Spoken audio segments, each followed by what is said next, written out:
Marketing Square. Bienvenue sur Marketing Square, le rendez-vous du growth marketing. Le growth, c'est un marketing qui sort des clous, qui se réinvente, qui se renouvelle. C'est aussi un mindset qui repose sur l'envie de se dépasser, de se détacher de ses opinions une bonne fois pour toutes et d'apprendre en continu. Si tu te reconnais dans cette description, que tu sois débutant ou expert, abonne-toi. Ce podcast va devenir ton meilleur allié. Je suis Caroline Mignot, grosse marketeuse et entrepreneur. Et chaque semaine, je partage sans compter des astuces concrètes, des méthodes actionnables, des idées utiles pour faire grandir ton business et rester à la pointe des nouveautés. Si cet épisode te plaît, tu peux le partager en me taguant ou lui laisser 5 étoiles sur Apple Podcasts. Bonjour à tous et bienvenue dans ce nouvel épisode de Marketing Square. Vous commencez à connaître mon invitée Caroline Jurado. Pour ceux qui écoutent le podcast, elle nous fait des super épisodes, donc on la réinvite à chaque fois. C'est un peu notre tête d'affiche. Ravie de te retrouver dans le podcast. Caroline, comment ça va ?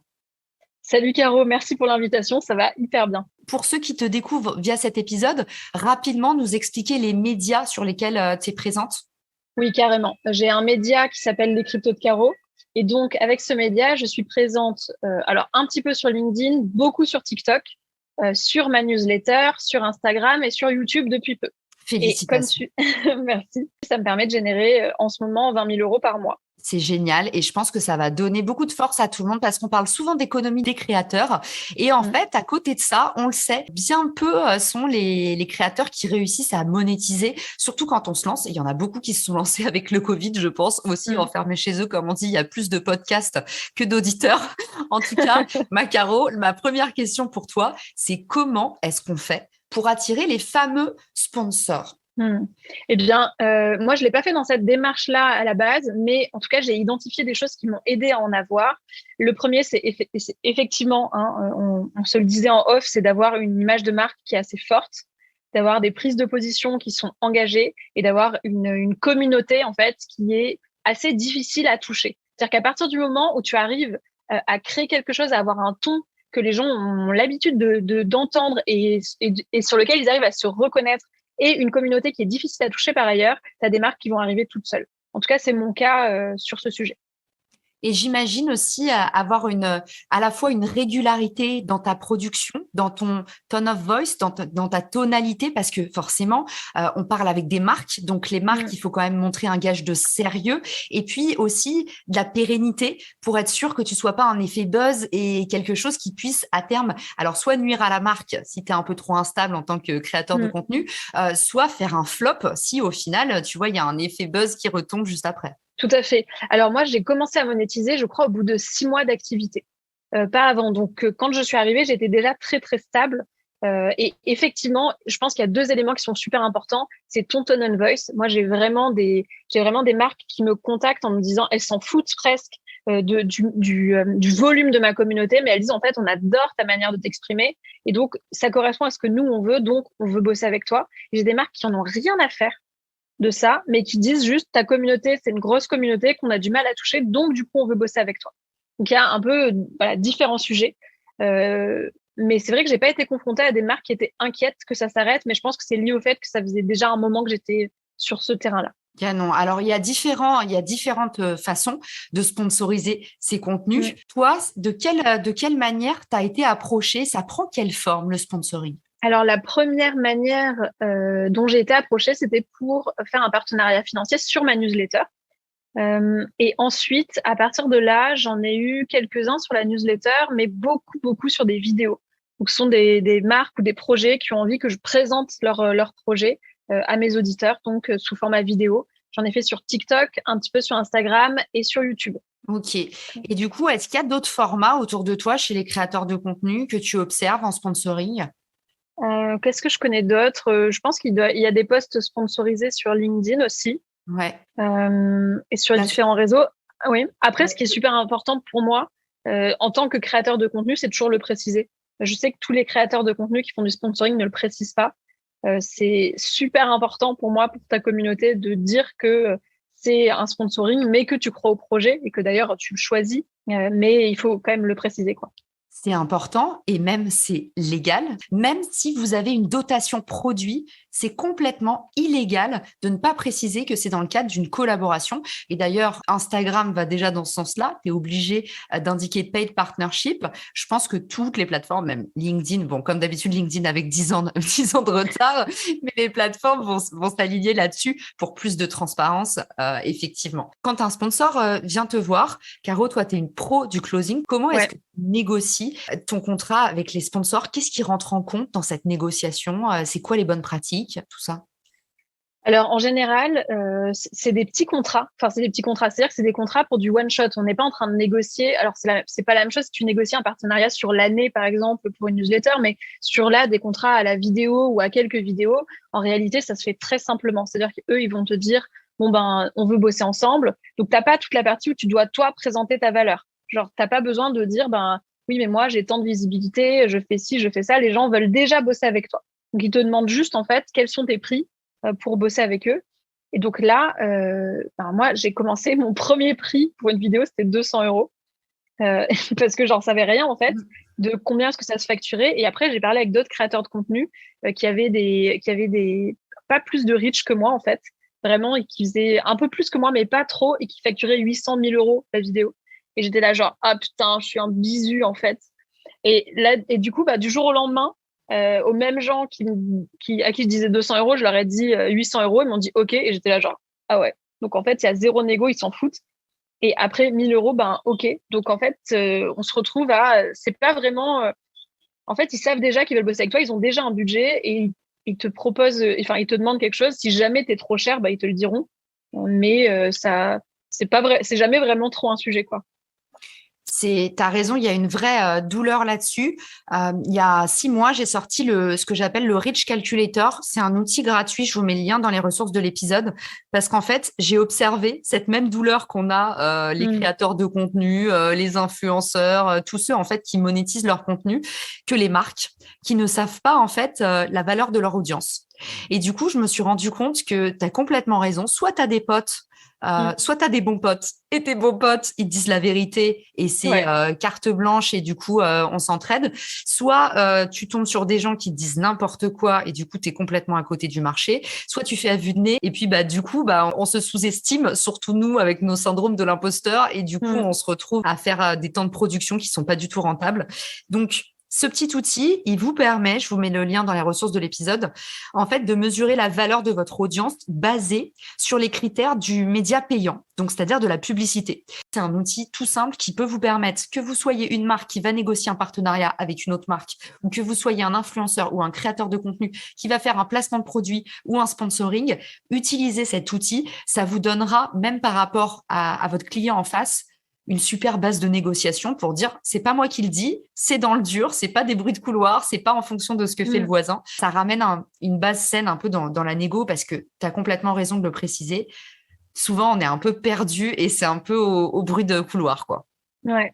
D'ailleurs, j'ai un autre conseil à donner sur ce sujet-là. C'est quelque chose que j'ai identifié il y a très peu de temps, mais qui a fait écho avec quelque chose que je savais déjà en fait dans mon ancienne boîte, mais que j'avais pas mis au regard de l'influence de la production de contenu. C'est qu'en fait, tes clients qui veulent pas payer cher, ceux qui vont un peu essayer de négocier, un peu dire non, mais on veut vraiment bosser avec toi, mais on n'a pas assez d'argent. Du coup, est-ce que tu pourrais baisser tes prix? Est-ce que machin? Et que toi, tu le fais.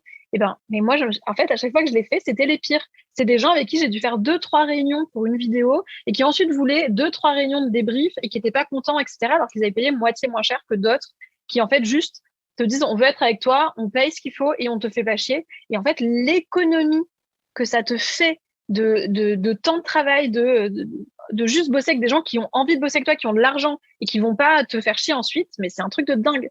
Et du coup, je me suis dit, là, récemment, que j'allais plus accepter jamais les négociations sur mes prix de sponsoring parce que souvent, c'est des gens qui, derrière, vont de toute façon pas être contents et me demander du travail complémentaire, quoi. Comme on dit en ce moment sur les internets, Théma, la taille du rat.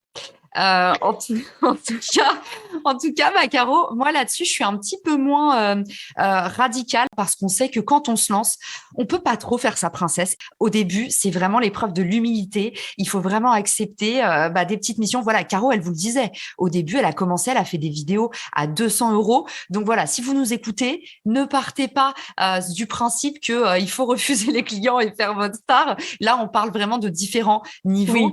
Oui, Et en fait, si vous voulez faire baisser les prix, mais que vous avez quand même besoin de clients, que vous n'avez pas encore le luxe de prendre que les meilleurs, petite astuce, faites des packs.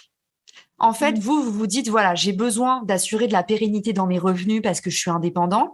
Si votre client, il vous dit ce post LinkedIn, par exemple, ça me semble trop cher, proposez-lui un pack avec des prix dégressifs, mais par contre, il s'engage à vous en prendre 5.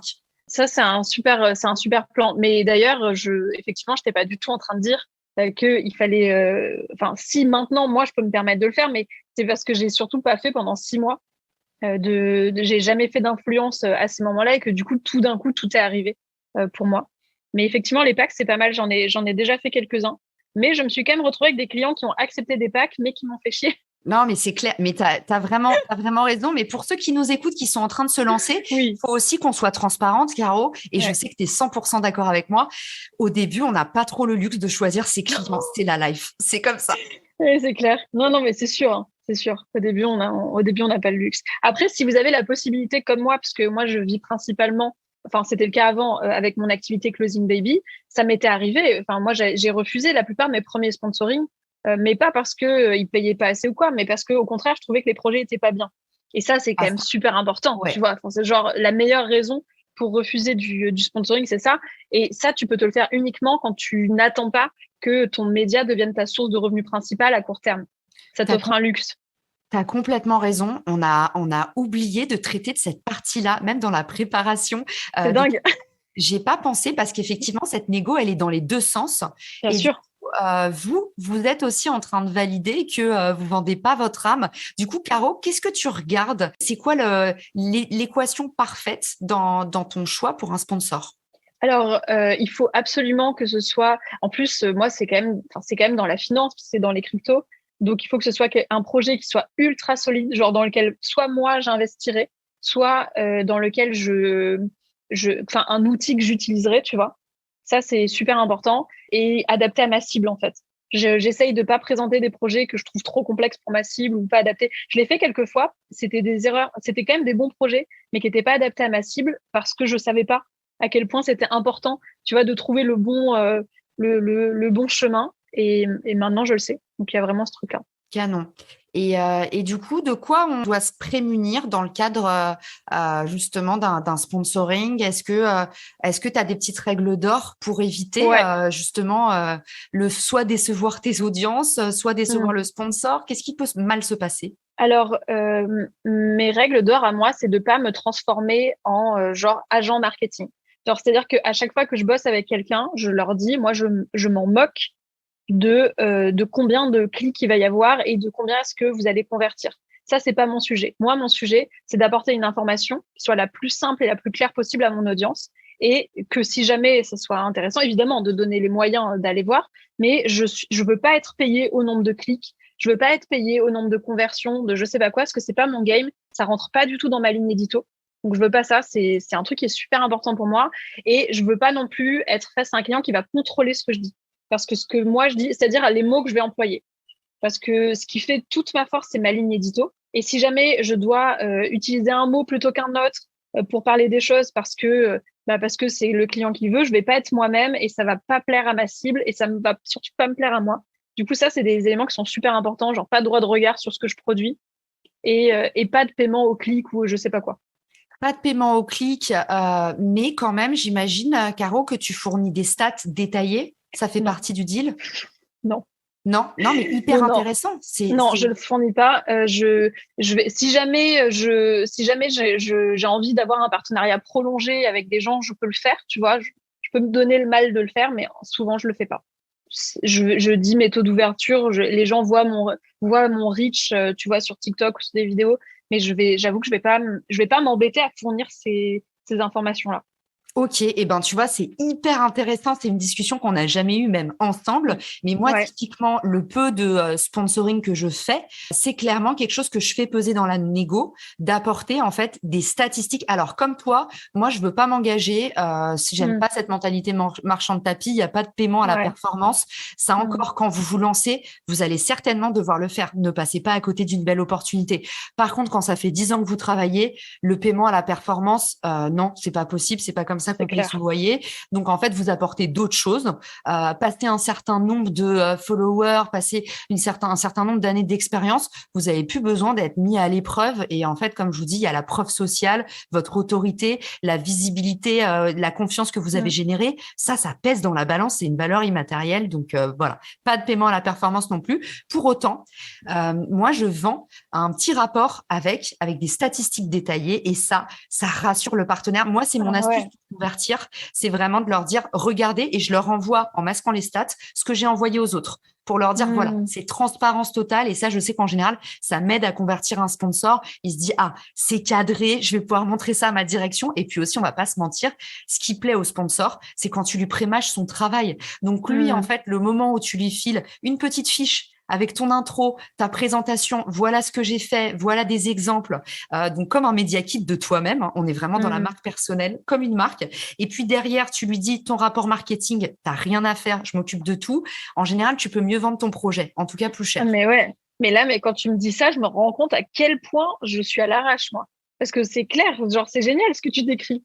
Mais Caro, ça fonctionne, mais il faut pas. Et surtout, c'est pour ça qu'on fait cet épisode aujourd'hui. C'est pour Mm. confronter les points de vue, les bonnes pratiques. Et en Carrément. fait, je pense que chacun, moi aussi, je suis très contre le fric sur les stats. Ça me rassure, ça m'aide à combattre Mm. le syndrome de l'imposteur.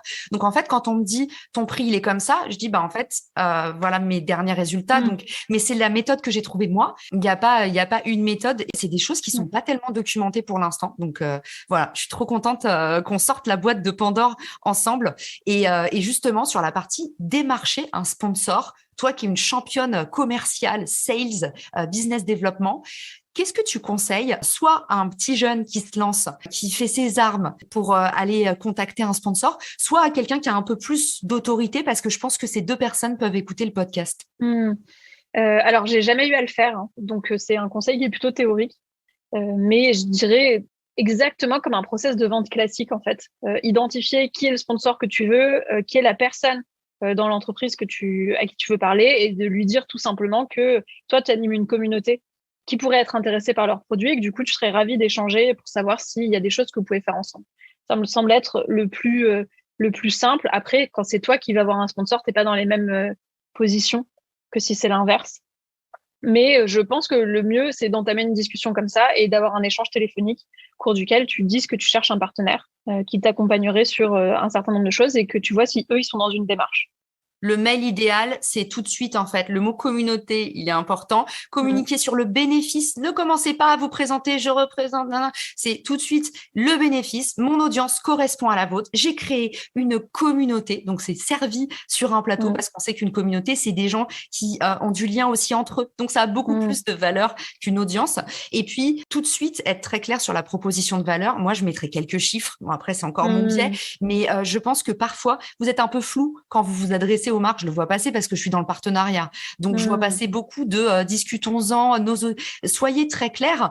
J'ai rassemblé telle communauté de tel nombre de personnes sur Ouais, tel t'as raison. canal qui s'intéressent à ça.